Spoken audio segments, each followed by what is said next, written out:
Meu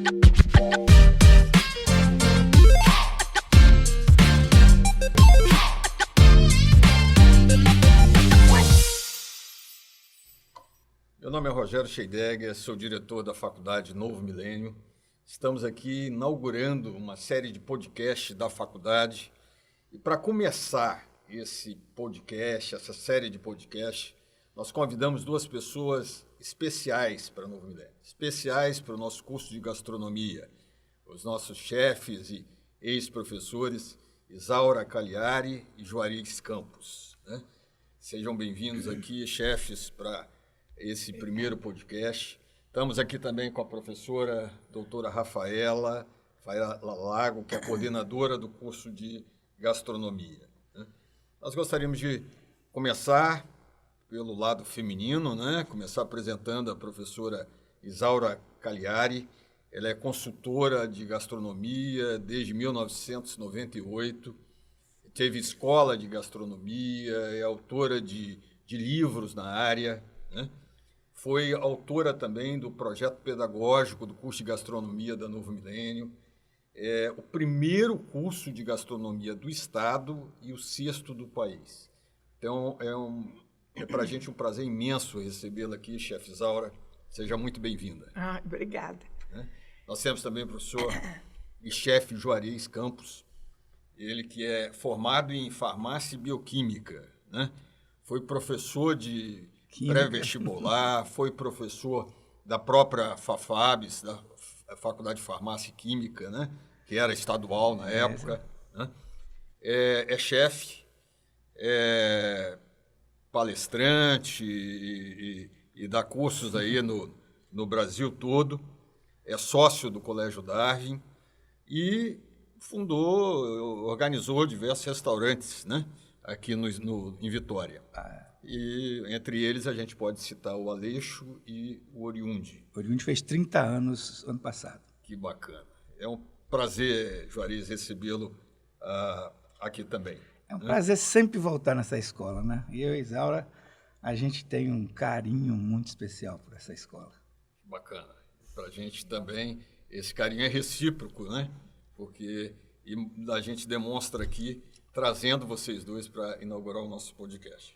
Temos também conosco a professora Rafaela, né? Que é de casa no sentido de que ela está aqui permanente, né? Vocês dois também são de casa, lógico, né? Mas são nossos convidados hoje. E nós queríamos conhecer um pouco da experiência de vocês, nós queríamos conhecer um pouco do que vocês... de como despertou em vocês a ideia da gastronomia. Como é que uma professora formada em artes, um professor formado em química, como é que vocês partiram para a gastronomia, para a culinária? Como é que foi a experiência e se vocês enfrentaram alguma dificuldade? Você falou um negócio importante. Gastronomia e culinária. Nós dois somos do tempo que gastronomia se chamava culinária. Não existia essa expressão gastronomia. Nós somos do tempo que gastronomia chamava-se culinária. E eu ainda estou chamando a gastronomia de culinária. Talvez para ter termos diferentes. Ou seja, nós pegamos toda a evolução da gastronomia brasileira. Que bacana. Né? Desde a chegada dos chefes franceses, e no início da década de 80, todo o processo, todos os eventos de gastronomia que começaram no Brasil, nós dois frequentávamos. Legal. E acompanhamos todo o processo de evolução da gastronomia até hoje. Do que começou do nada, não tinha programa de televisão direito sobre isso, não tinha livros de gastronomia em português, a não ser o Dona Benta. Não tinha revista de gastronomia, saíam as receitas na Cláudia e na Desfile. Então, todo esse processo de evolução da gastronomia, nós dois acompanhamos. E um dia nos juntamos, através das filhas, que eram amigas de colégio, e resolvemos trabalhar junto. E ela é a minha alma gêmea na cozinha. Que legal, legal. É bom saber disso. É bom, né? Também a gente lembrar do seguinte. A primeira coisa que eu fiz na minha vida, eu queria trabalhar. né? Então, um dia eu falei com meu marido, esse negócio não está dando certo, não. Minhas filhas já tinham 12 anos e eu ainda não estava trabalhando, não fazia nada. E eu falei, essa vida de dondoca, esse negócio está dando para mim, não, eu não dou conta. E eu quero trabalhar. Ele falou, tá bem. Então, você pensa naquilo que você quer. Aí eu abri uma loja de aluguel de tudo para festa, porque não tinha uma casa boa, com tudo. Aí eu botei máquina italiana de lavar as coisas. Louça tudo de primeira ia. linha. Nossa Senhora, eu tinha rechô de prata, fiz um negócio assim para arrebentar a boca do balão. E em pouco tempo, eu peguei o mercado todo. E aí, o que aconteceu? Eu sou muito inquieta. E eu ficava olhando, eu tinha 3 salas no prédio, ao lado, que estava sendo construído, e no de cá eu tinha 2. E eu tinha, a loja funcionava embaixo, a de aluguel. Certo. Eu comecei a olhar e falei, caramba, o que eu estou fazendo com esse espaço vazio aqui? Vou fazer uma escola. Aí... Mas ainda não sabia de quê? Não, era de gastronomia. já tinha pensado. Era de Culinária. seria de culinária. Correto. Tanto que o nome dela foi Escola de Culinária. Ela foi lá em São Paulo Ai. ver esses cursos, para ver inclusive essa escola do Luiz Sintra. Não, pra ver isso. aí ele era professor lá do Leonardo da Vinci. E a Cleide... Eu era professor de culinária, de 7ª a 8ª, primeiro, além de química, eu Isso. dava culinária na Ele 7ª, era. 8ª, primeiro e segundo ano. E a Cleide havia chegado no estado de São Paulo, tinha feito um curso de especialização de spa, sabe? Comida low carb, etc. e tal. Eu falei assim, os 2, pronto. Aí, por causa da amizade das nossas filhas, a gente acabou se conhecendo numa festa, numa reunião, não sei como, porque tem muitos anos isso. E aí, eu falei com eles da minha ideia, só que eu falei da minha ideia, mas a minha ideia já estava lá na frente. Eu já estava montando a escola e tudo. Aí eu fui para São Paulo, aí eu comecei a fazer curso, porque até então... eu não tinha nada para ser professora, você entendeu? Porque eu não tinha conteúdo, né? E eu Apenas gostava, né? Apenas gostava. Por quê? O que acontecia? Quando as pessoas alugavam a louça, elas falavam assim, e aí, Isaura, o que eu vou fazer de comida? Me dá uma sugestão. Como eu tinha tido um passado junto a meu pai, que tinha o Lions, né? O Lions Clube, e meu pai, foi presidente do Lions muitos anos. Então, o que ele fazia? Isaura, vem cá ver se ele que escolhia os cardápios. E Monlevade era uma cidade onde vinha o presidente, vinha o rei lá da Bélgica, os príncipes, tinha sempre festas internacionais e festas... Era uma coisa super sofisticada. Então, meu pai dizia assim, minha filha, vem ver o que você acha desse cardápio. E eu fui aprendendo com ele aquelas coisas, com os cozinheiros, que eram todos do exterior, né?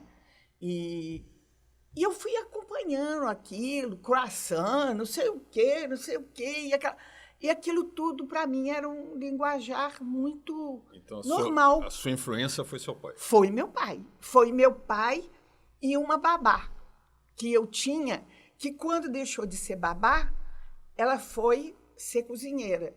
Quando ela foi ser cozinheira, eu gostava muito dela e ia atrás dela. Aí ela me sentava na mureta e ficava cozinhando. E conversando comigo, e eu com ela. Benedita, por que isso? Por que aquilo? Por que isso? E eu via ela cozinhar. E nessa época, você vê que coisa, né? A Monlevade era uma cidade muito especial. Nós todos já tínhamos fogão elétrico. Interessante. Nós não tínhamos fogão a gás. Tudo, e era tudo pago pela Belga Mineira, né? Então, a cidade foi montada para construir a Belga Mineira. E você vê que nessa época sei lá, 60 e pouco, não sei, 61 quebradinho, a companhia sentiu a capacidade do meu pai de relações humanas, mandou meu pai para a Bélgica e ele foi ficar 3 meses fazer um curso de relações humanas, de recursos humanos. Então, ele ficou lá 3 meses e voltou, e aí ele ficou no serviço administrativo da cidade, que seria gerir toda a cidade para a companhia, né? Porque tudo pertencia à companhia. Fazendo essas relações sociais. Relações, isso. Né? E eu participando daquilo, né? Bom, enfim. Aí, aí eu ficava dando pitaco na comida que elas iam servir, né? Aí eu comecei. Então, o pessoal começou a viciar naquilo. Não, Isaura, o que eu vou fazer de entrada? O que eu vou fazer de não sei quando alugava a louça? Eu comecei, aí eu falei assim, pera lá, eu vou abrir a escola de culinária ali em cima, nesse andar. Pronto, resolvi, foi rápido. Parti para São Paulo e fui conhecer. Na época, o Luiz Sintra estava chegando dos Estados Unidos, eu fui fazer um curso com ele, e lá ele fez um curso sobre shiitake, sobre cogumelo shiitake. Tinha só a escola dele e Vilma Covese. E Vilma Covese, só tinha as duas. E aí eu falei assim, adorei, e chamei um amigo meu, que depois foi o arquiteto daqui também, o Graus Coutinho, ele fez o projeto para mim da escola. Pronto. Era uma coisa simples, cadeira, espelho no teto, para poder... no alto para poder pegar, e comecei a dar as aulas, convidei o Juarez para dar aula para mim, a Cleide, e eu falei assim, e agora eu tenho que me preparar, porque eu também vou ter que ser, né? Porque eu ficava só na preparação das apostilas, na coordenação de tudo. Bom, aí eu comecei a estudar, meu marido, a gente sempre viajava para fora, aí eu fui conhecer as escolas, o Juarez trouxe para mim alguns prospectos de escolas de culinárias dos Estados Unidos. Aí eu fui no Cordon Bleu, fiz alguns cursos, peguei todas aquelas coisas deles, achei muito interessante, e comecei a criar cursos mais diferenciados, cursos assim, mais longos, né? Na verdade, ela estava na frente do tempo, né? Porque isso hoje é moda. Você imagina, no início da década de 90...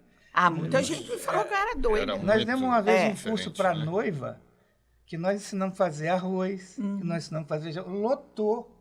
Lotou. A gente ensinava assim, arroz faz assim. Agora, se você fizer isso, ele vira arroz à grega. Se você fizer isso, ele vira arroz piemontês. Se você fizer isso, ele é arroz de forno. Se você fizer aqui, vira bolinho de arroz. O feijão faz assim. Aí, se você fizer isso, ele vira feijão tropeiro. Se você fizer isso... Então, o curso que nós montamos para noiva bombou, você lembra disso? Nossa, ensinamos aí, mas depois teve o secretário do lar. Secretária do lar. As madames mandavam as empregadas. Mandava as empregadas. A gente ensinava isso para lombo de porco. Aí ensinava a fazer o lombo de porco e quais são os acompanhamentos do lombo de porco. No final, a gente ensinava elas a fazer o cardápio da família. Só que as pessoas investiam nos cursos para as empregadas, quando elas voltavam especializadas, não melhorava o salário dela. Então, a vizinha roubava. Então, segunda turma não deu certo. Mas eu tive muitas turmas de secretária do lar. Era impressionante isso, cara. E muito tempo depois, muita gente continuou pedindo. Bom, enfim, chegou um dia, Juarez chegou para mim e falou assim, Isaura, tem um senhor chamado professor Paulo que quer te conhecer. Mas nós vamos parar um pouquinho. Deixa eu te contar vamos agora. Não. Vamos sair de João Molevade de Minas, vamos para Castelo. Alegre. Né? Alegre, isso. Alegre. Rapaz, na verdade, eu saí de Alegre para vir para Vitória para ser cientista. Porque o meu sonho era ganhar o Prêmio Nobel. Mês que vem eu vou ganhar o Prêmio Nobel. Que eu vou pela primeira vez em Estocolmo, vou no Museu Nobel, vou botar a mão no prêmio e vou mandar para tirar uma foto.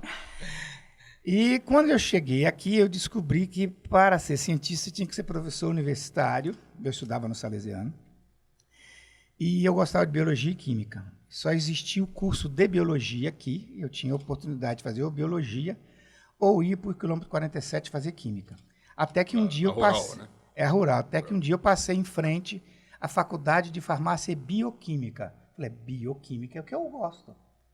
E eu fui exatamente de descobrir o que era a bioquímica, só que para fazer bioquímica eu tinha que fazer farmácia. Hoje a bioquímica seria a biomedicina. Isso. Tá?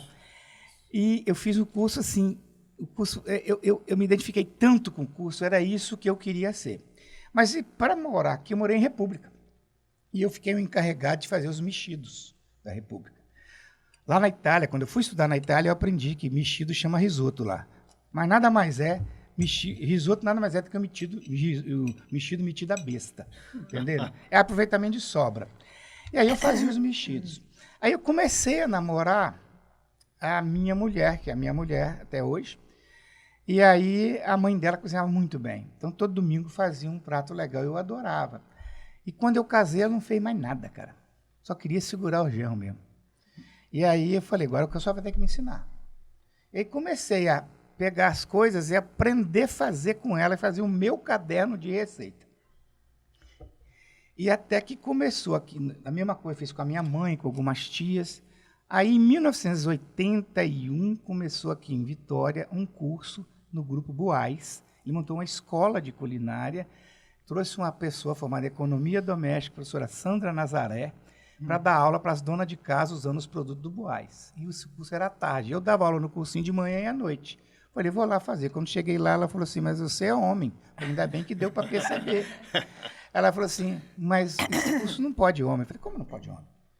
Mas homem não cozinha. Eu falei, claro que cozinha. Os principais chefes do mundo são homens. Não, não cozinha. Isso aqui é só para mulher, para dona de casa. Eu falei, pô, professora Sandra, não faz isso comigo, não. Eu preciso aprender. Ela falou, então você vai fazer o seguinte, você vai ficar escondido no banheiro.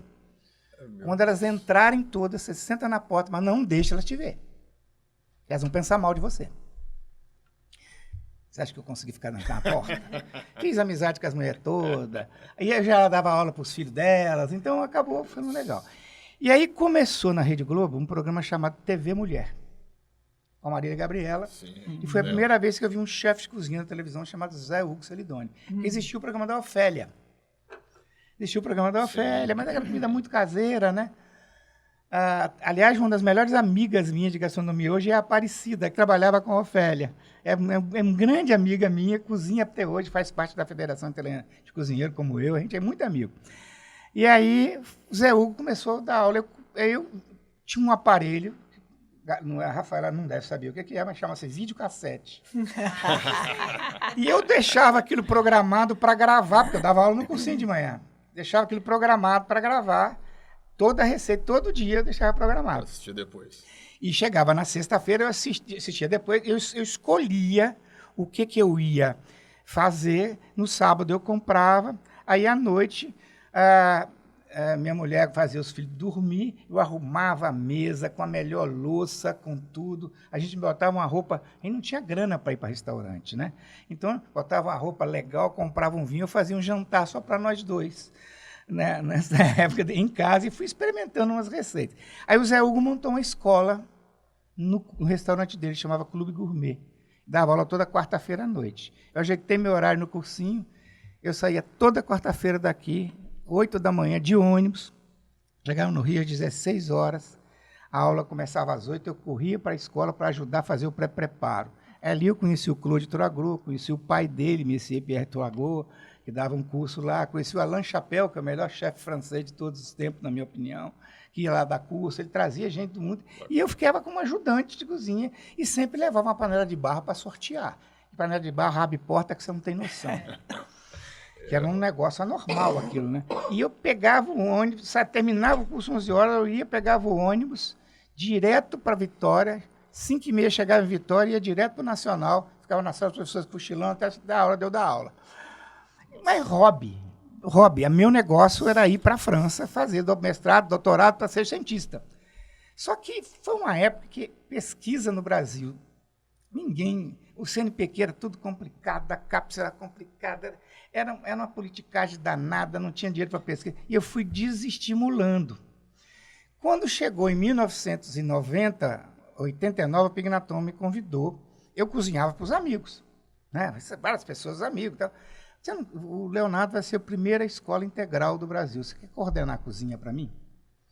Aí o primeiro ano eu coordenei a cozinha profissional do Leonardo. Eu nunca tinha feito isso na vida. Fazer cardápio junto com o nutricionista, que não sei o quê. Ele foi seu início da Exatamente. Ele falou assim... profissional, né? Aí eu falei, você vai ver se gosta ou não gosta do negócio. E aí montou uma cozinha que eu dava aula para os alunos de 7ª série, 8ª, 1º e 2º ano. E isso serviu muito para esses meninos quando eles foram estudar fora. Eles aprenderam comigo os básicos para fazer. Como é que cozinha uma massa, como é que faz um molhinho simples. Até hoje eles encontram comigo e falam isso.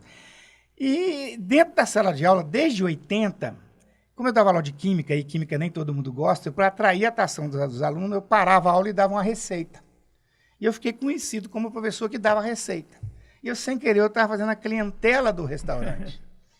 Tá certo?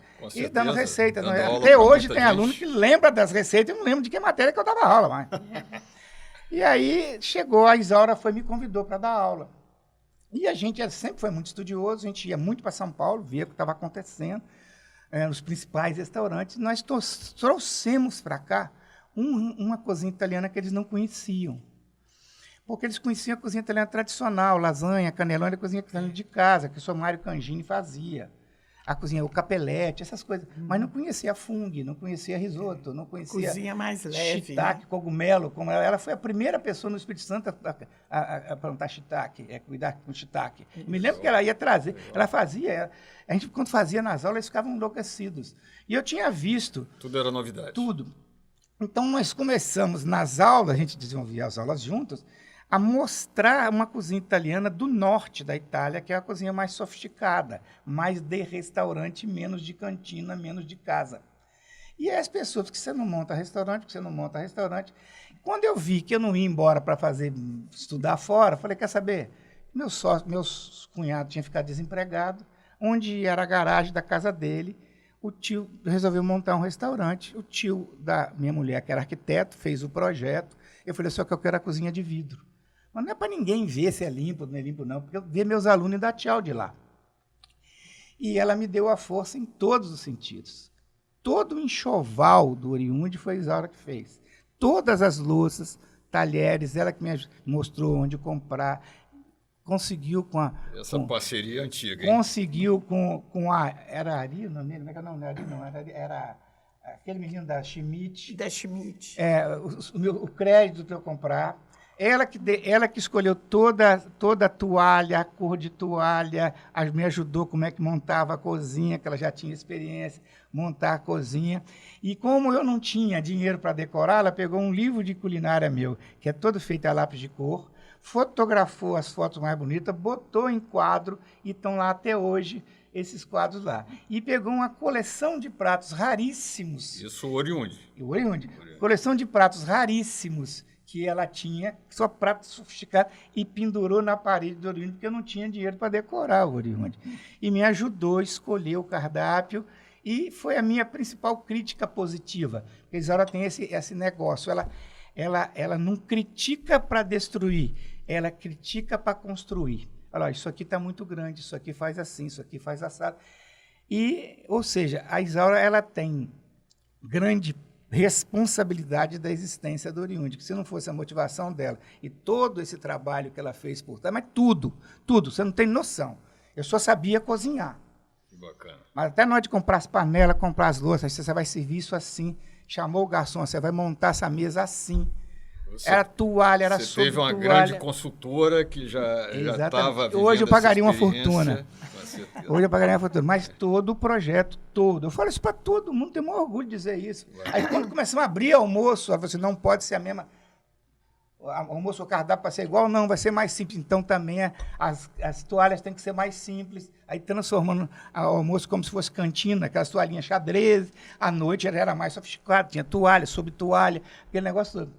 Guardanapo de pano, tinha que ser assim, tamanho tal. Ela é exigente pra caramba. E louça e tal, esse copo não tá bom, esse copo é melhor. E ia, e ficava de olho nos garçons atendendo.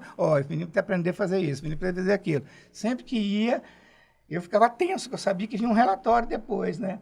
Tá indo comida demais aqui. É sério. Então, quer dizer, foi tudo isso aí. E aí nós demos aula durante muito tempo, né?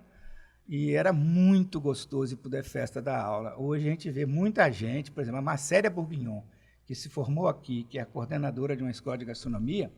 A Marcela Bourguignon começou lá como aluna. Ela sentava na primeira cadeira. Depois veio o Zé Carlos. Ele também virou professor, começou como aluno, depois virou professor aqui, até coordenador. Foi. Então, quer dizer, assim, várias pessoas que a gente sabe que hoje estão no ramo, começaram e continuam. E nós, inclusive, escrevemos um livro junto, eu, ela e Cleide. Devia ter trazido. Nós escrevemos um livro e foi um negócio, porque em Vitória não tinha um livro daquele nível. Aquele nível de fotografia. Era um negócio. O livro, até hoje, o livro é atualizado, não só nas receitas, como nas fotos. História, né? História, entendeu? Depois nós escrevemos um outro livro mais simples, quando foi aniversário, aquele da capa azulzinha clara, sim. Aramado. Né? E acabamos fazendo um monte de eventos juntos. Continuamos, quando começou eventos nacionais, chamava Boa Mesa, em São Paulo. Era longe de São Paulo pra caramba. O José Eduardo de Mello criou isso, não tinha os grandes chefes dando aula. Nós íamos todo ano, nós dois. Tá certo? A gente ia lá e assistia, passava o dia inteiro lá, fazendo contato com o chefe, amizade com os chefes, que não sei o quê. Hoje que Prazer da Mesa faz isso, hoje começou... pra você ter uma ideia, eu participei desse evento como chefe no ano 2000, então ele já existia bem antes. Eu, como chefe, fui convidado no ano 2000 para ir lá. Chegou em 93, eu abri o Oriundi. Em 96, eu um dia sou surpreendido com a entrada do maior chefe brasileiro de cozinha italiana, que é Dânio Braga, no restaurante. Eu tremi igual uma vara. Quando eu servi, ele mandou depois me chamar na mesa, falou assim, eu vim aqui para te fazer um convite, para você fazer parte da Associação dos Restaurantes da Boa Lembrança. Falei, como é que você me descobriu? Você está sendo policiado há 1 ano pelos pilotos da Varig, pelos pessoal de comissário de bordo, essas coisas, porque ele dava consultoria para a Varig e o pessoal dava dica, vai conhecer o restaurante. Então, ele botava os caras para ver se o restaurante era bom, se o atendimento era bom, se a comida era boa, aí ele ia lá e convidava. E isso tem 28 anos, a associação fez 30 anos esse ano, tá? E aí eu fui começar a conviver em eventos nacionais, ver o peso da cozinha paraense, festival do Pinhão, lá em Visconde Mauá, festival de Paraty, conviver com Claude Troagro como profissional, Alex Atala como profissional. Eu conheço o Alex Atala tem 25 anos. Eu fui o primeiro chefe a trazer ele aqui, que eu queria trazer o Jacan. O Jacan não pôde, indicou ele. Eu tenho a foto, você não acredita. Nós somos amigo mesmo há 25 anos, né? Tanto que nós conseguimos até o estágio com os meninos lá. No evento. E a porta está aberta, o evento do vinho que eu trouxe ele. Não, no evento do lançamento daquele livro, do coisa, eu trouxe ele, o Alex Atala. No Clube Ítalo Brasileiro. Foi a segunda vez que ele veio aqui. Foi quando eu conheci o Alex Atala. Aí eu senti necessidade de ter uma formação, porque eu não tinha formação. Eu era cozinheiro. Quando eu vi esses caras trabalhando, foi quando eu fui para a Itália. Eu fui para o ITIF, fiquei em Vitória, na época de dezembro, janeiro, fevereiro, o movimento dos restaurantes caiu muito. Eu já estava, isso foi no ano 2000, quando o restaurante já estava funcionando desde 93, eu já estava com... Pra você ter uma ideia, a minha equipe está comigo até hoje, de cozinha e de salão. Que bacana. Então, eles já estavam tocando a cozinha, o movimento era pequeno.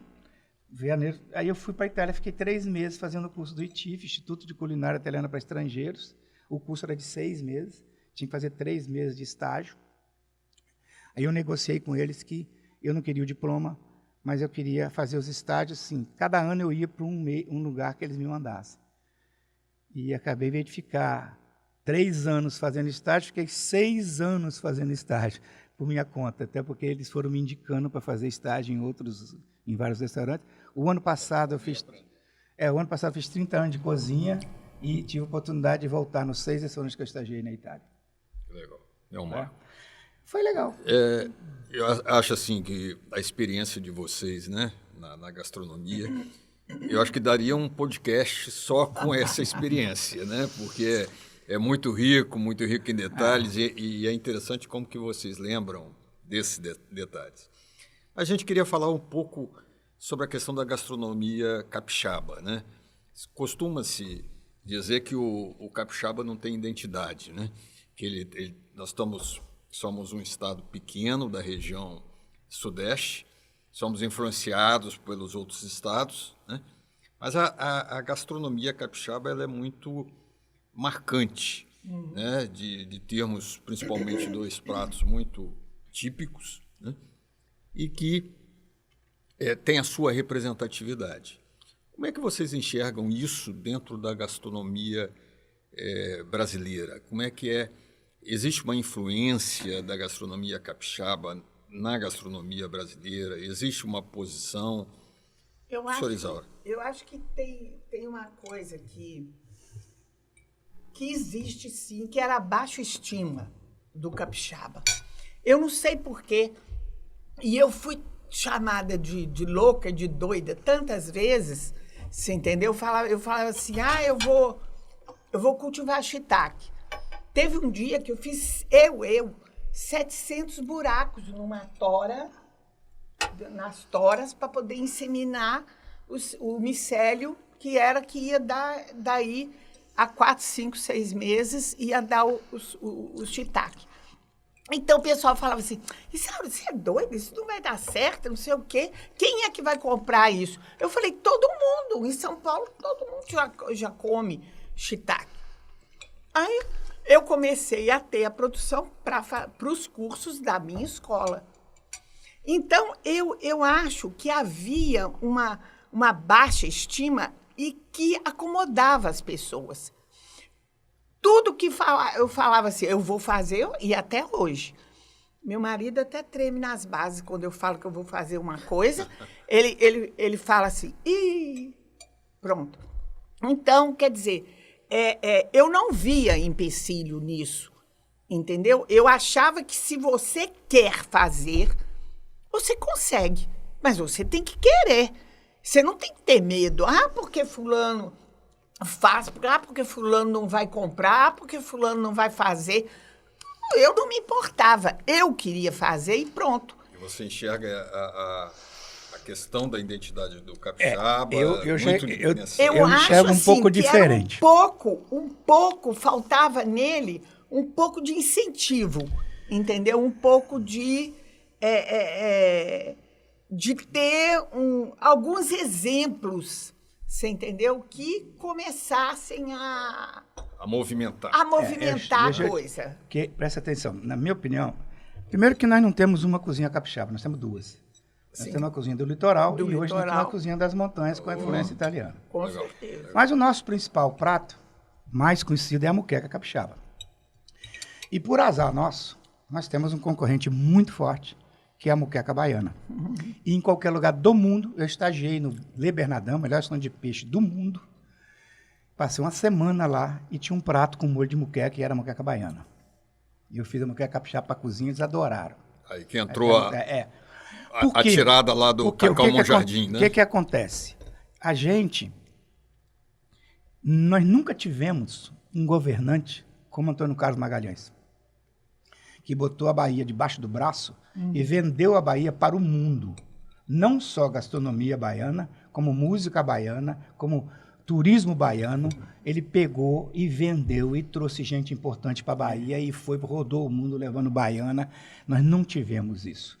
Então, por azar, a nossa concorrente, se é melhor ou pior, eu acho todas as duas ótimas, porém diferentes, a nossa concorrente é muito forte. Então, isso mascarou um ótimo produto. E nós, por ignorância, 2 dos produtos que nós temos, além da moqueca, que é a torta, que só nós temos igual, só é feito em Semana Santa. Nem nos restaurantes você encontra, a não ser sendo encomendar. A garopa salgada com banana da terra é o prato capixaba que eu faço no mundo inteiro e que mais impressiona. Antes da Copa do Mundo, eu fiz parte da Embratur num projeto que nós rodamos vários países do mundo para mostrar a comida brasileira e agora eu faço parte de um grupo que a gente está fazendo isso nas embaixadas brasileiras para treinar os cozinheiros das embaixadas brasileiras, tá, a fazer comida brasileira. As embaixadas não levam cozinheiro brasileiro, ela pega local, então, eu faço parte de um grupo, de vez em quando eu sou convidado, já fiz isso em 2 países. Para influenciar naquele Exatamente. país. Né? Então, o que acontece? A garopa salgada é um negócio excepcional. Nem nos restaurantes tem mais. E pouca gente sabe que, fazendo a garopa salgada, 2 alunos da primeira turma da Novo Milênio foram na competição nacional da FISPAL, tá? Cujo presidente do júri era o Paul Bocuse, e tiraram em primeiro lugar de cozinha regional brasileira, que é o Dunga e o Alessandro Heller. E com um prato pouco conhecido. Eu que levei, eu fui convidada pelo Lohan. Não só levou, como treinou ele o tempo inteiro. E eu pedi ajuda para esse povo de peixe. Ninguém me deu coisa. Nada. Mais uma vez eu era doida. O que você vai fazer em São Paulo? Nós 2 trouxemos o jornalista da revista Gula, a Guta. A Guta foi lá no meu sítio. E o Mauro Holanda, fotógrafo, que até hoje eles lembram disso, para rodar o Espírito Santo todo do nosso bolso, para fazer uma matéria que foi a primeira vez que a capa da revista Gula foi a garopa salgada com banana da terra, que eu e ela fizemos na casa do Dias Lopes, que era o dono da revista, e para surpresa nossa, a hora que acabamos de fazer, chega o melhor chefe do país, o Lohan, com a esposa para almoçar. Você lembra disso? Claro que eu lembro. Você estava apavorado. Ele estava apavorado. Eu fiz o prato. Na hora de servir, o Mauro tem que fotografar. E aqui não tem luz, vamos para a varanda. O Paulo, o peixe vai passar. Mas o peixe vai passar. Não, mas tem que fazer. Foi a capa da revista. Tudo do nosso bolso, ficou lindo. O pioneirismo. Tudo. Né? Foi. E de uma certa forma... Não existia faculdade ainda não. Foi antes da faculdade. Foi no DEFESTA ainda. Não, isso foi no DEFESTA ainda, né? Agora dentro do que você está falando, a gente viu um pouco do que a Isaura disse em relação à questão do esforço, né? De querer sair na frente, de fazer acontecer. Lembra que eu te falei que no ano 2000 foi o primeiro ano que eu participei do evento? Pois é, a Boa Lembrança foi convidada para esse evento Boa Mesa para cuidar da praça de alimentação. Aí fizemos 12 restaurantes da Boa Lembrança, em cada um num quiosque. E a pessoa pagava um valor e experimentava todos os pratos e ganhava um prato de louça da Boa Lembrança comemorativo. E na minha época o meu prato era uma massa. E eu estava do lado do Paulo Martins, que foi o maior chefe brasileiro de todos os tempos, no restaurante lá em casa de Belém do Pará. Ninguém levou a gastronomia brasileira para o mundo mais do que esse cara. E já é falecido. Um dia ele olhou para mim e falou assim, você sabe que você é o chefe mais macho que tem aqui. Eu falei, por quê? Cara, você tá vindo para cá fazer massa para paulistano? Eu falei, mas é meu prato de boa lembrança. Você é um maluco, cara. Fazer massa para paulistano? Esses caras são amamentados com massa. Você conhece restaurante italiano bom aqui em São Paulo? Eu falei, conheço vários. Ele falou assim, e capixaba? Não conheço nenhum. Nova York tem um restaurante italiano bom. Eu falei, tem. E capixaba? Nenhum. Aposto que Paris tem um restaurante italiano bom. Eu falei, tem. E capixaba? Nenhum. Então, deixa eu te ensinar uma coisa. Se você sair para fazer cozinha italiana em qualquer lugar do mundo, vai ter alguém que faz igual ou melhor que você, porque você não é italiano. Agora, se você fizer capixaba, só vai ser você. Eu nunca mais, eu já cozinhei em 33 países. Um dia desse estava contando, eu já cozinhei em 33 países, por causa desse negócio da Embratur. Sim. Eu nunca, nem no navio, eu fiz muqueca para 1.800 pessoas, pra você ter uma ideia. Olha, eu nunca na minha vida saí de Vitória para fazer um prato que não fosse comida, que não fosse cozinha capixaba. Nunca fiz um prato italiano. Eu sempre fiz ou muqueca, ou torta, ou garopa salgada.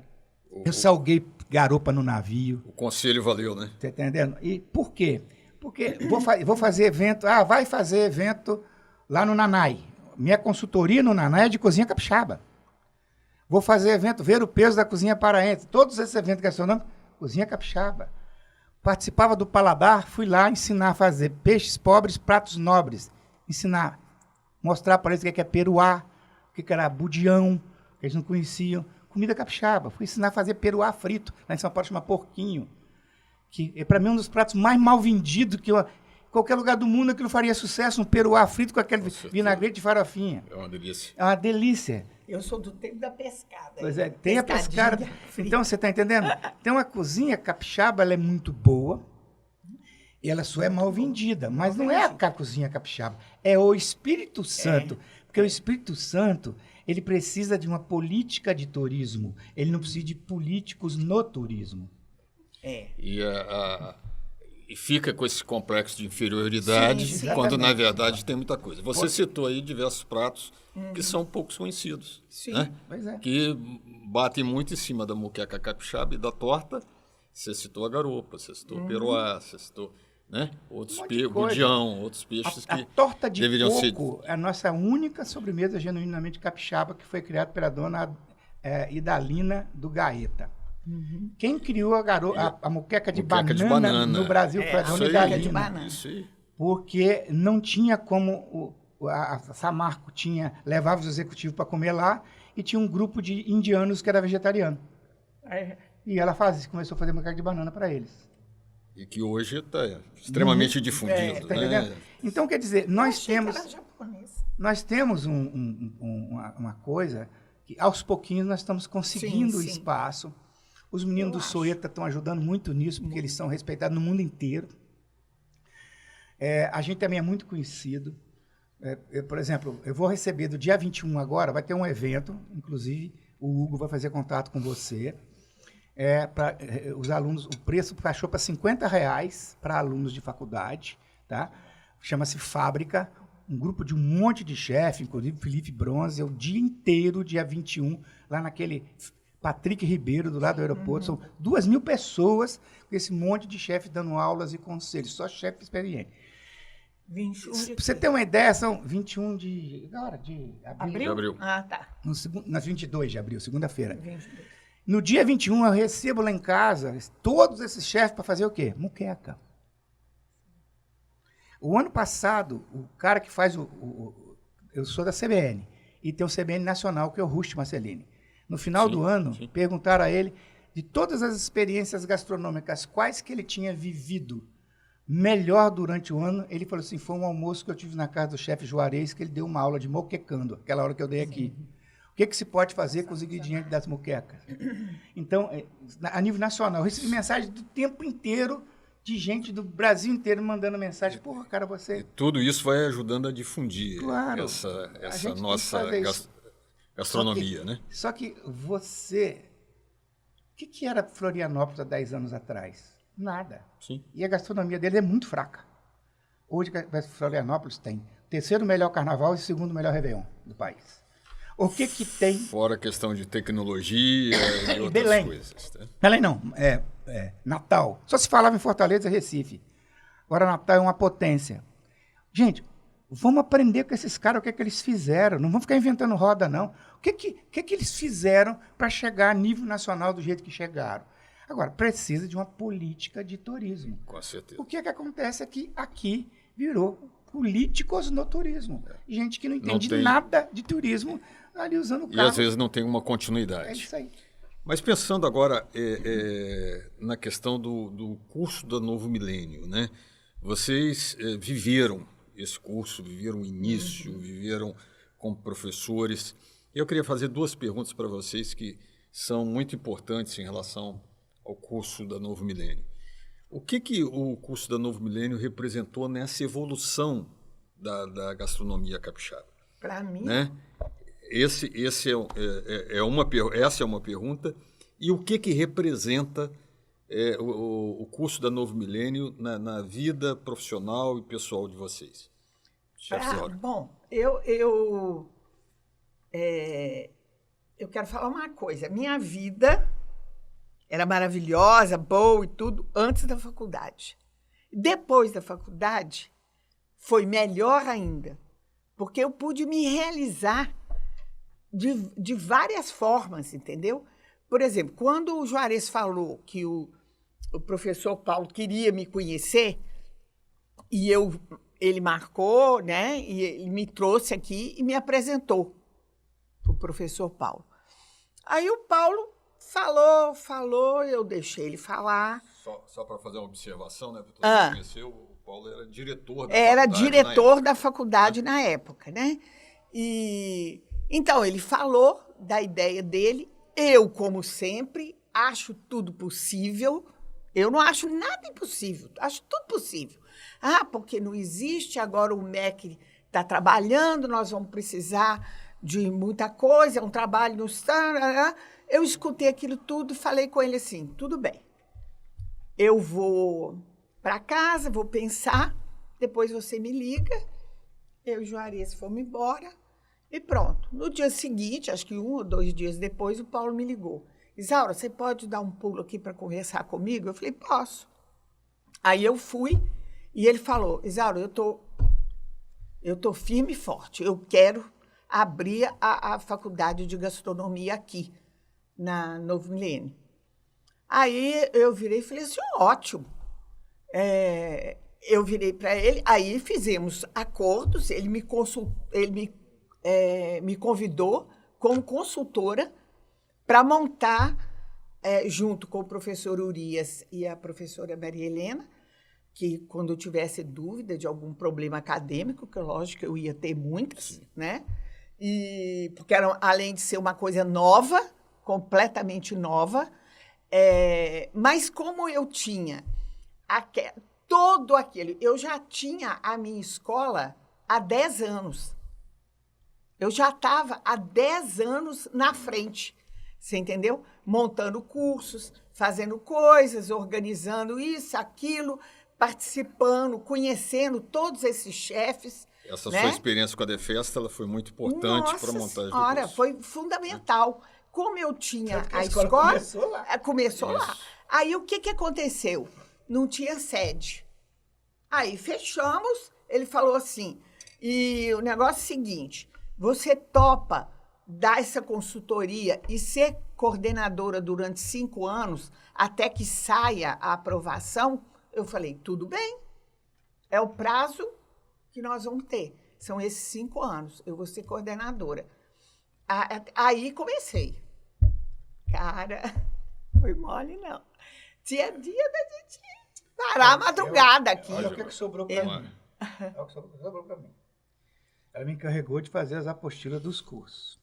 Eu rodei as principais, aproveitar minhas férias, rodei as principais cursos de gastronomia do mundo, trouxe o material didático deles, mais o meu do ITIF, e aí montei as apostilas de cada período, fichateca por fichateca, uma por uma, tá certo? Das aulas dele. Das minhas matérias também. Mas eu dava várias matérias. Ele dava várias matérias. Era eu, ela, Júlio e Denise. Você, Júlio e Denise. E o doutor Roberto Denise, Roberto Serpa. E mais ninguém. Era pouco. Eu lembro que eu dava História da Gastronomia, eu dava... Eu cheguei a dar língua estrangeira aplicada à gastronomia. Ensinar a eles o francês gastronômico, o italiano gastronômico e o inglês gastronômico. A gente se virava nos 30, você entendeu? O negócio era ter as aulas. Só que, enquanto isso, essa faculdade estava sendo construída. E começou a funcionar lá no meu espaço, a faculdade. O curso de gastronomia. Sim. Aí, o que acontece? Começou a funcionar lá. No primeiro para o segundo ano, o Lohan me liga.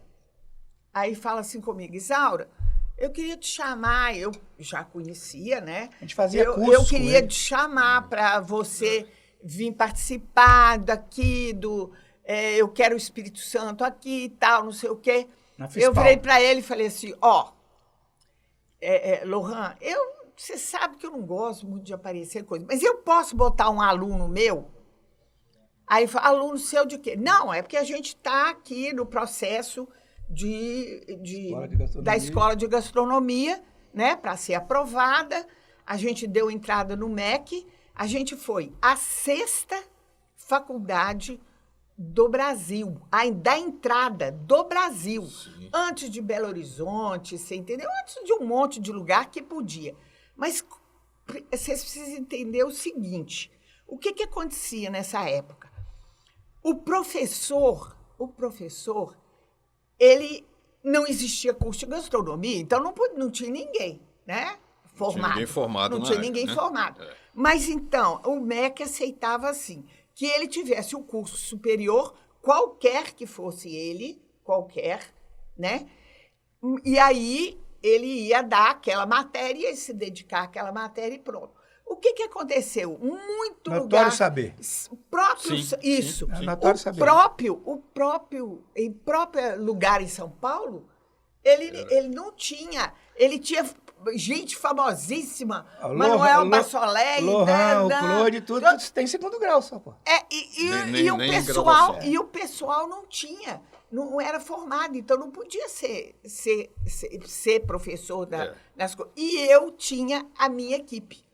Ele era farmacêutico, Zé Carlos Welf era economista, licenciado em artes. Eu era formada em artes. A Denise também era formada. A Denise era formada também, agora eu não lembro em quê. Então, quer dizer, toda a minha equipe que eu tinha tinha curso superior.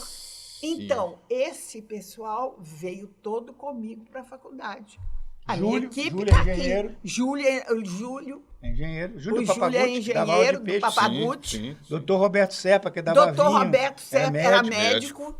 Né? Então, foi só mudar de cursos livres para curso de universidade, de faculdade, pronto. De uma certa forma, o curso já estava meio que montado, né? Primeiro, vocês estão vendo isso aqui em cima, a primeira que foi lá embaixo. Ah, sim. E ela fez o projeto todo sozinha lá de baixo. Não, aí foi feita a Escola dos Sonhos, né? Eu chamei um amigo meu que era arquiteto, Glaucio Coutinho, e nós dois sentamos. Nossa, fizeram mas ele fez... e uma sala de aula para todas as aulas. Era um charme. E um lugar da aula demonstrativa. Aula demonstrativa só. Tinha também. Então, tinha as salas de aula e tinha a cozinha grande. Você entendeu? Eu, como já tinha experiência de negócio de fogão, eu bolei o fogão. Entendeu? Exaustão. Eu falei com eles assim, não, nós temos para ganhar espaço, nós vamos fazer um fogão em linha e vamos botar vários pequenos ao redor. Não. Gente, vinha gente aqui conhecer. E tinha a pia. E a pia, projeto. Quando ela não era usada, tinha uma prancha branca que botava em cima e ela funcionava como bancada. Como bancada. Você entendeu? Fechava. Então, o Glaucio... Isso lá embaixo. Lá embaixo. Então, foi feita aquela escola charmosa, linda, legal. Maravilhosa. Só que, em 3, 4 anos, a gente tinha aluno demais, não comportava. Era uma sala de aula só, e a outra demonstrativa. E uma grande... O espaço ficou pequeno. Isso, ficou pequeno. Aí trouxeram cá para cima, ganhou espaço, perdeu em charme, mas tudo bem. Perdeu em charme por quê? Infelizmente não ouviram a gente quando fizeram. Porque nós achávamos que a faculdade tinha recurso para comprar equipamentos de empresas, inclusive negociar com as empresas do fato de ter a marca da empresa aqui dentro, que é que forma profissionais. Então, grandes empresas de cozinha profissional, que montam cozinha profissional com exaustão de não sei o quê. Acabou fazendo o seguinte, o que você tem hoje aí é muito bom, mas é extremamente amador. O que aconteceu? Foi feito porque meu amigo trabalha com aço. Aí traz o cara, mas um aço vagabundo pra caramba. E aí, quer dizer, a gente não conseguimos montar uma cozinha profissional como uma cozinha profissional. E a gente não queria trazer cá pra cima, a gente queria que fosse lá embaixo. Para exatamente poder estar do restaurante para vender. Para poder ficar no local estratégico. Exatamente. Né? Agora, o mais interessante é que eu lembro, uma das primeiras reuniões que eu tive com o Paulo, a respeito, eu falei com ele assim, Paulo, em pouco tempo não vai mais poder usar granito, mármore, não vai poder usar isso não, vai ser tudo inox. Então, tá aqui o orçamento do negócio do inox. Era R$73 mil, eu nunca esqueço disso, o orçamento das bancadas, e isso lá para baixo. Sim, sim. Era lá embaixo, que era bem menor, né? Com as bancadas todas ao redor, tudo. Aí ele virou e falou assim, fora de cogitação. Isso não temos, não tem condição, não tem jeito. Eu virei e falei assim com eles, tá bom.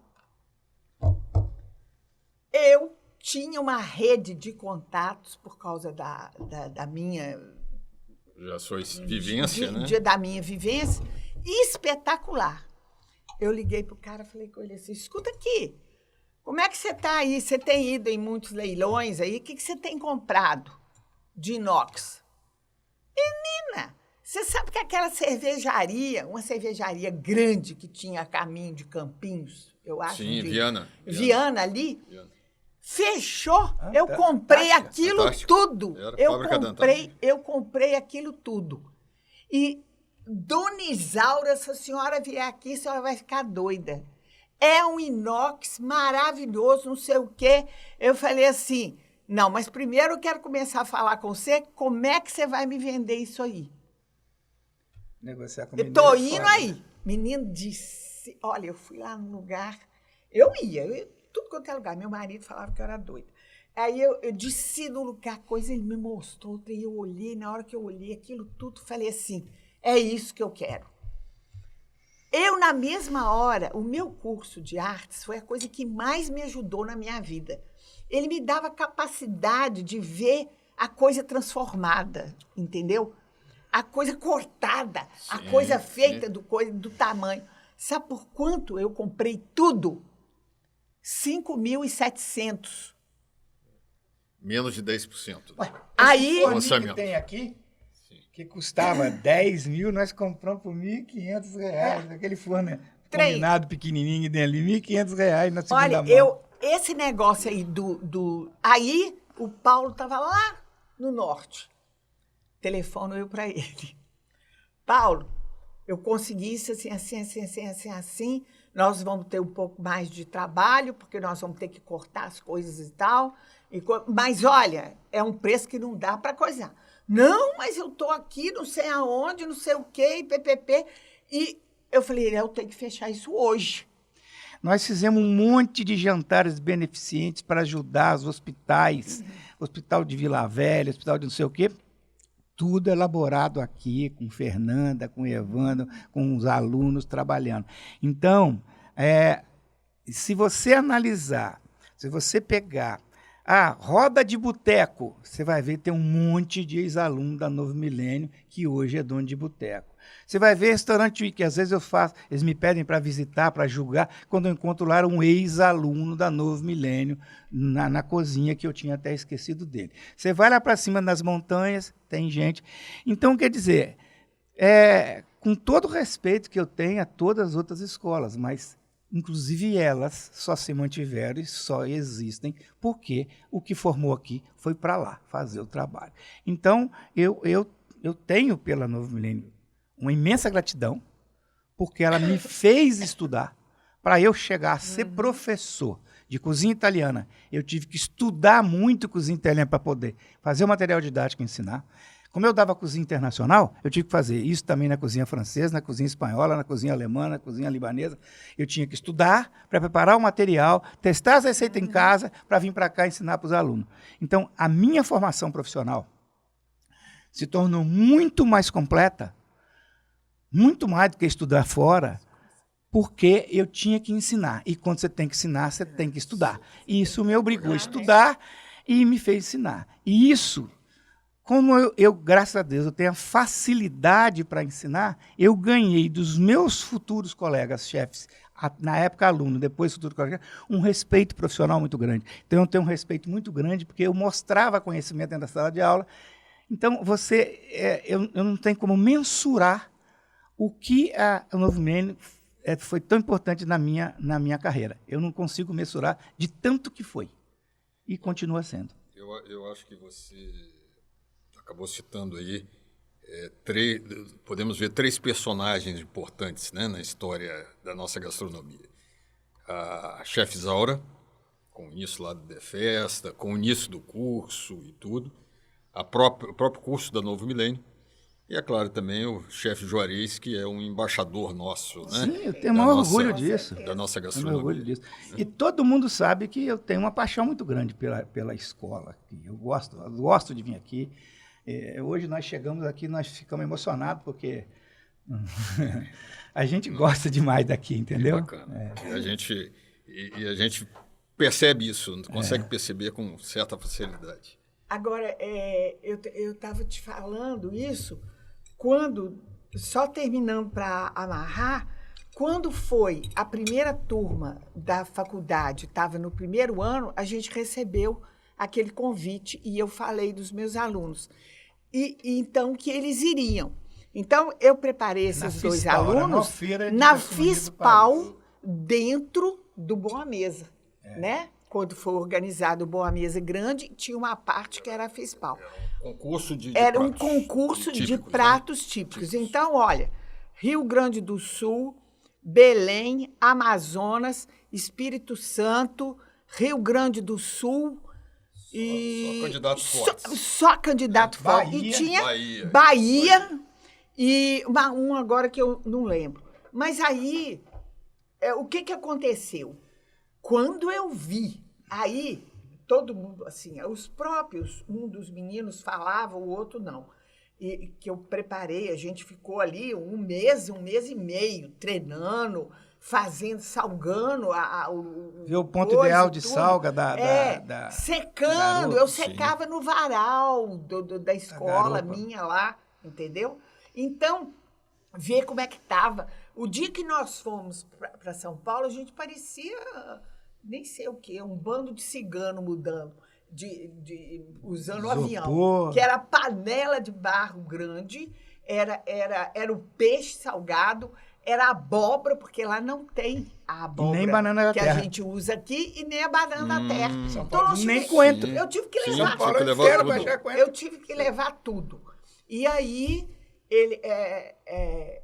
um problema também que a gente teve, não sei nem se eu posso falar aqui, mas era o seguinte, a faculdade em si virou e falou assim, Isaura, eu acho que isso é muito difícil, pagar hotel para os alunos, né? Eu falei, não, para mim você não precisa, não. Eu vou ficar na casa de uma amiga minha. Eu só preciso que você pague o hotel dos meninos. Bom, não sei, não. Eu virei e falei, tá bom, vamos fazer o seguinte, eu pago o hotel dos meninos. Se a gente ganhar primeiro ou segundo lugar, você paga. Se a gente perder, eu fico com prejuízo, não tem problema. E fomos. Olha, quando eu vi os jurados, era Emanuel Passorelli, eram os principais chefes. Do programa do Mais Você. Eram os principais chefes brasileiros na época, que na verdade a maioria eram estrangeiros. Isso. E o Lohan, né, que organizava a FISPAL, e ele trouxe o mentor dele, que era o Paul Bocuse, o melhor chefe do mundo, para ser o presidente do júri. Nossa. Menino, mas era um negócio assim, que eu falei. Muito alta, né? Só que o que aconteceu? Eu conheci o Lohan. Assim, eu conhecia. Eu falei, gente, Lohan é perfeccionista, vocês não vão sujar avental, não pode ter um pingo de sujeira no avental, não pode ter isso, não pode ter aquilo, não pode ter aquilo. Quando você faz curso na escola do Lohan, a recomendação é sapato preto engraxado. Ele é exigente mesmo. E outra coisa, barba, se te usar agora é permitida, a parada. Já aconteceu vezes dele eu fazer curso lá, tinha gente, ele passava algodão para saber se tinha bem feita a barba. Caramba. Então, detalhista. É o meu mentor profissional. Sim. É a minha referência profissional. Eu acho. Comportamento, profissionalismo na cozinha. Profissionalismo na cozinha. E técnica não tem ninguém que passa nem perto dele. Eu também acho. Exigência pela qualidade. Até hoje ele tem escola Lohan, fiquei 2 anos fazendo curso lá. Sou assim, apaixonada com ele. Eu acho que é uma coisa... E como eu conhecia ele, aí o cara falou assim, não, que nós temos que fazer uma apresentação mais moderna. Eu falei, escuta aqui, como é que a gente come a muqueca salgada lá no Espírito Santo? Na panela de barro. Então, vai ser na panela de barro, E cara. ele é regionalista, ele gosta disso. Ele gosta. E eu Ele me... fala, é o olha, gestual do nativo. Ele valoriza o gestual do nativo. Vocês já foram pensando Conhecia, nisso, eu né? sabia dele. Como queria. Ele adorava ir lá no pra isso. negócio de peixe para ver os caras limpar peixe. Sim. Ele respeita o ritual do nativo. Ele não quer cozinha francesa, cozinha capixaba vestido de cozinha francesa. Não. Ele quer a questão local, realmente. Aí Típico. começou o concurso. Logo nós éramos o terceiro a apresentar. Então, são os boxes assim, né? Eram os boxes E chefe começava. E chefe fiscalizando a limpeza, Na técnica, limpeza, o tempo tudo. inteirinho. E eu sentei Fantástico. na frente deles para a gente controlar o tempo e Porque tal. tem tempo, sentado, limpeza tem de tudo. bancada, Limpeza de técnica. bancada, tudo. Tudo. E até o momento que ele entrou, um dos meninos virou e falou assim, vamos fazer uma apresentação no prato? E eu virei e falei assim, escuta aqui, é a última vez que eu vou falar. Vai ser na panela de barro e ponto final. Conclusão, na hora que apareceu aquele panelão com a coisa... Fervendo. Fervendo no telão da Fispal, eu falei assim, primeiro lugar não vou pedir não, mas no segundo, pelo menos, nós vamos ficar. Eu tive certeza absoluta. E aí, logo depois, a baiana foi desclassificada, você entendeu? O contraste Porque do salgado da garopa com a banana da terra é perfeito. Foi. Para chefe que tem sabor apurado, como Nossa. o Bocuse e esses chefes franceses, e viram uma coisa exótica, porque é uma coisa tropical, os caras piraram, cara. Eu nunca esqueço. Era. Emanuel Bassolé repetiu. É. Ele comeu tudo e pediu mais. Você entendeu? O júri. Repetiu. Quando eu vi o júri comendo tudo... É um primeiro lugar, sem dúvidas. É o primeiro, né? não, eu Foi, pensei, eu não né? queria pensar tanto, você entendeu? Porque eu estava tão nervosa e tão assim, esperando, com Os meninos esperança. não tinha 6 meses de entendeu? aula, cara. Não, eles tinham um ano, mais ou Não, menos. mas estava no ano, Underfest mas estava ainda. no Underfest ainda. Nós não tínhamos nem mudado para cá, entendeu? E eu... Hoje ele é o chefe Tinha do restaurante medo. do Yacht Club. o Dunga. E o outro E o Alessandro ainda é coordenador, É, né? Já fez coordenador, um né? Vai monte de programa coisa. TV. Sim. Mas, na verdade, o Alessandro era o número 2. O principal que ganhou mesmo é o Dunga. Não, ao contrário. Era o Alessandro? Era o Alessandro, porque o que aconteceu? Eu só podia inscrever 2 pessoas. E eu fui fazendo uma competição entre eles, porque a pessoa tinha que ter restaurante, e entre eles. E no final, eu cheguei no Dunga e no Alessandro. Aí eu virei para eles e falei assim, agora vocês decidam quem é que vai. Porque eu era indicada pelo Lohan. Então, eu tinha que ir. O Alessandro tinha mais facilidade de falar. Aí mas aí o Alessandro, o que aconteceu? O Alessandro virou para mim e disse, nós decidimos que nós vamos os 2. Eu falei assim, e agora? Vocês sabem que só vai aparecer o nome de um. Vocês estão dispostos a... Isso deu até processo depois. Vocês estão dispostos a topar isso? Não, tudo bem. Cara, na hora que foi o primeiro lugar, foi o primeiro lugar. Foi um marco e a faculdade estava no começo. Você entendeu? Você pensa, no primeiro ano a gente vai a São Paulo, ganha um concurso, desacreditado por todo mundo, e eu queria que esses danados fossem lá provar. Ninguém quis ir. O Júlio falou comigo, ele também falou comigo, Isaura, não vai se queimar, porque você levar fé. Ninguém levou fé. E eu falei, mas eu vou. Eu sou doida. Pronto. Mas valeu a pena. Nossa, né? Como valeu a pena. Cada coisa, poxa. É o que eu falei, se nós ficarmos aqui, nós podemos ter um podcast de 2, 3, 5 horas, porque tem muita história para contar, né? Mas nós queríamos ouvir, não deu para dar oportunidade para a professora Rafaela, porque nós tínhamos que aproveitar a presença dos nossos chefes aqui. Mas para terminar, Rafaela, fala um pouco de como está o curso de gastronomia hoje, se alguém tiver interesse em estudar no Novo Milênio, Como que pode ter informação das disciplinas que são estudadas, né? Ou como é que pode ter essas informações para ser aluno da Novo Milênio? Quero primeiramente agradecer e dizer que é uma honra e um prazer tê-los aqui, né? Que nós temos muito carinho e uma admiração imensurável. Sem né, dúvida nenhuma. Vocês. Isaura, tão desbravadora, pioneira, como o chefe Juarez colocou aqui, à frente do seu tempo, e o chefe Juarez a mesma coisa, né, como vocês são importantes para a valorização da identidade que o Rogério colocou, né, que mas a gente tem esse problema das pessoas às vezes não saberem dar a identidade do capixaba e valorizar. E às vezes dentro da educação básica os professores pecam por isso, mas aí vocês com toda essa história mostram e levaram para o Brasil e até para o mundo a nossa gastronomia, né? A nossa identidade, a nossa né? identidade, a nossa cultura por meio da gastronomia. Então, assim, é realmente maravilhoso escutar, né, toda essa história e a gente valoriza muito. Em nosso curso, como nós podemos perceber aqui, né, é um curso marcado pela tradição, por toda essa história, né, ele faz parte da história da gastronomia aqui do nosso estado. Então, nós continuamos aí com o nosso curso com 2 anos de formação, então ele tem 2 anos de duração, com disciplinas, com aulas práticas, desde habilidades básicas de cozinha à gastronomia clássica, italiana, francesa, mediterrânea e asiática. Nós temos também cozinha de criação, né? Então, a gente tem várias áreas aí, né? Os professores muito capacitados exploram todas essas áreas.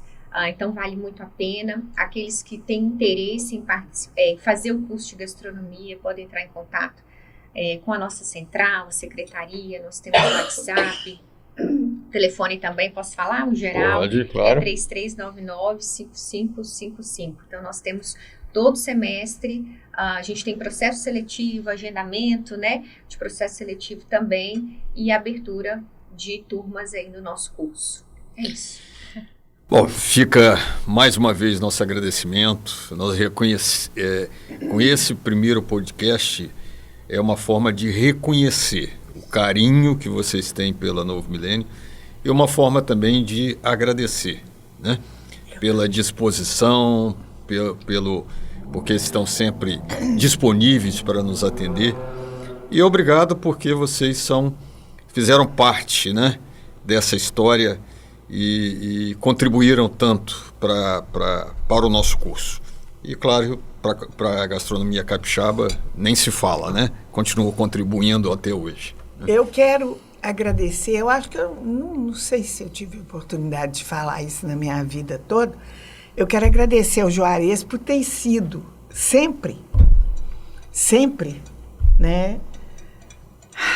Aquele que a gente via os livros, eu não conseguia traduzir, aquele que sempre falava, mas, de certa forma, um dava coragem para o outro, sabe? De certa forma, assim, pô, tá difícil, não, mas a Isaura faz, o Juarez faz, pô, ele coisa. Então, a gente sempre se apoiou. Quando eu falei que nós nunca discutimos, é verdade. E é verdade. A gente podia nós já discordamos de várias maneiras, mas nunca discutimos. Mas nunca discutimos. Sempre respeitando. Exatamente. Estou falando que é a minha alma gêmea da gastronomia. Tô te falando. Mas eu queria agradecer por esses anos todos de nossa convivência. E é essa ótima oportunidade, né, para agradecer. Isso está sendo gravado. Isso legal. Aí. Então, nós muito temos uma obrigada. ótima dupla sertaneja. Com certeza. E agradecer à faculdade também pelo convite. Muito, muito bom. A gente gosta muito tá de vir aqui. E passar ali e ver os alunos todos felizes. Essa parte afetiva que existia no começo da minha escola, vocês podem ter certeza que ela veio para cá. Ela está aqui. Quem estudou aquele aqui tem uma ligação emocional muito grande com a faculdade. Essa ligação... Isso é muito importante. Né? Sabe? Ela está aqui. Isso é um diferencial. É uma coisa familiar, é uma coisa de amigos. Não, sabe? com certeza a gente tem interesse que isso continue, né? Isso. É lógico que às vezes tudo isso surge naturalmente, Sim. mas sempre que nós pudermos contribuir para isso é fundamental. Pois é. Chefes, professores, muito obrigado. Obrigado, né? gente. Obrigada, Deus gente. continue abençoando a vida de vocês. Obrigado pelo bolo, viu, Fernando? Ótimo. Como sempre, excelente. Ok, estamos encerrando então o nosso podcast, nosso primeiro podcast de uma série aí que nós vamos fazer com vários temas. E mais uma vez agradecendo a todo mundo. Eu queria só falar uma coisinha. À vontade. Eu acho que a gente tem que pensar na hipótese de um dia fui criar o clube do ex-aluno. Isso. E esse ex-aluno trazer ele para a faculdade de novo para fazer um curso ou outra, tentar cadastrar esse povo, achar onde mora esse povo e convidá-los. Por exemplo, qual é o dia do aniversário da faculdade, do curso de gastronomia? Trazer esse pessoal de novo para a escola, para ver o que está acontecendo, que seja para ser uma palestra, que seja para ouvir nós dois. Você está entendendo? Que seja para ouvir histórias. Né? Entendeu? Tem muito mais histórias. Você vê, nós temos podemos fazer um papo com esse povo sobre memórias gastronômicas. Não é certo? São aulas, conteúdo... tipo gastronomia, confesso que vivi. Na verdade, os ex-alunos têm um carinho muito grande com a gente. E esse povo precisa voltar para a escola. Quem sabe um dia criar um clube. O meu sonho, no início, até cheguei na época a falar com o Zé Carlos, a gente fazer um clube do ex-aluno e aos sábados fazer cursos de reciclagem para trazer eles para reciclar de cozinha italiana, reciclar de não sei o quê. E eles pagariam uma taxa como sócio do clube de ex-alunos, e essa taxa auxiliaria mais tarde para fazer um site que seja um banco de empregos. Quem está precisando de gente, quem está precisando de emprego, de ex-aluno daqui, fazer um banco de emprego, quem está precisando, e até mesmo contribuir para criar, o próprio ex-aluno criar algum tipo de colaboração para criar algumas bolsas para as pessoas que querem estudar e que não podem pagar, mas que têm aptidão. Eu acho E nesse site, podia mostrar os alunos nossos que estão no exterior hoje. Também. Com sucesso, tá? Nós temos Portugal, a gente tem. Austrália. Tem gente muito Essa bacana. menina no navio, trabalhando com o melhor chefe do mundo, só ela. Pois é. Nós temos aqui um núcleo de egressos, né? E a gente pode, através desse núcleo de egressos, né, pensar nessa possibilidade de um clube de ex-alunos. Você começa a criar um curso, uma vez por mês, num sábado tem uma reciclagem qualquer, tá entendendo? Primeiro uma palestra, a gente bater um papo, lá no auditório com o ex-aluno, trazer os ex-alunos de volta. Eu estou aposentada, então marcando com antecedência. Eu também. É só meu sítio. Vou entrar em Sim, contato, tem mais. entrando, aquela aula de bacalhau, nossa, eu adorei. Mesmo que não fosse aula prática, mas você bater um papo no auditório, ouvir, saber como é que eles estão, cadastrar eles, tá entendendo? E aqueles que eu te falo, até mesmo essa história de um banco de emprego, que às vezes você está precisando de um cozinheiro, você joga na rede, eu estou precisando, eu tenho um aqui, eu estou desempregado, tá entendendo? Eu estou precisando de um emprego, então eu estou precisando de um cozinheiro. Então, tem muitas possibilidades. Tem muitas. Gente, estamos encerrando. Obrigado. Valeu. Ué, eu pensei. Muito obrigado. A